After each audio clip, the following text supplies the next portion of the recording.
You delete the apps. You announce it to your friends. You feel clean, free, different.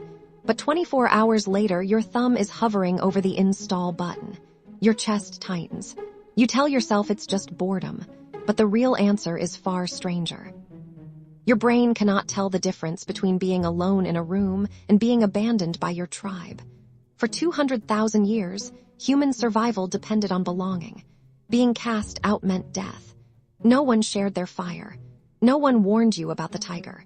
Your brain's oldest wiring still believes that isolation is a life-threatening emergency.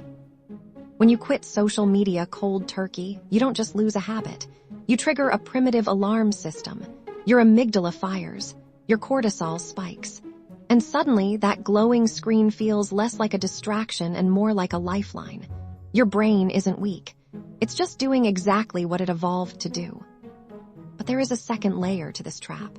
Social media platforms are designed to mimic the most addictive reward schedule known to science. In the 1950s, psychologist B.F. Skinner discovered that rats pressed a lever the most when the reward was unpredictable. Variable ratio reinforcement, he called it. A pellet every 10 presses, then every 3, then 25. The rat couldn't stop. Today, your notifications work the same way. A like, a comment, a random burst of validation. You never know when it comes, so you keep checking, and checking, and checking. Dr. Anna Lembke, a psychiatrist at Stanford and author of Dopamine Nation, calls social media a modern-day digital drug. She explains that the dopamine hit from a notification is powerful enough to rewire your reward pathway in just weeks. When you suddenly remove that stimulus, your brain enters a dopamine deficit state. You feel anxious, irritable, and empty. That is not a lack of willpower. That is a chemical withdrawal as real as any other. Robin Dunbar, the anthropologist who gave us Dunbar's number, might tell you another piece of the puzzle. He found that primates maintain social bonds through grooming.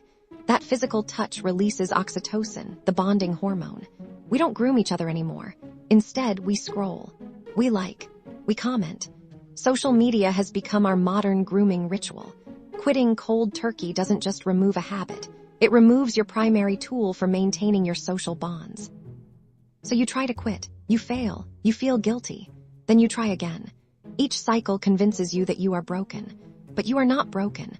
You are a human animal whose brain was built for a world that no longer exists. A world where a tribe was 30 people, not 1,000. A world where you could see everyone's face and hear every voice.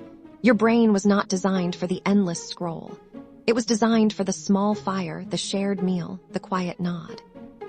What if the solution is not to quit, but to replace? The researchers agree that cold turkey backfires because it leaves a vacuum. Your brain will fill that void with something, often the very thing you just quit. The only effective way out is gradual titration. Reduce by 10 minutes a day.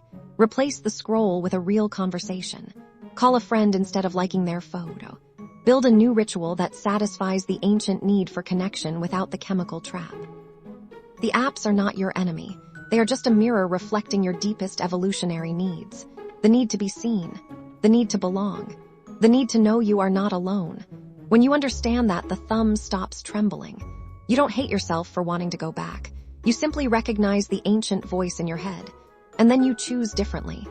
Not because you are strong, but because you finally know who is talking. 24 hours later, your thumb is hovering over the install button.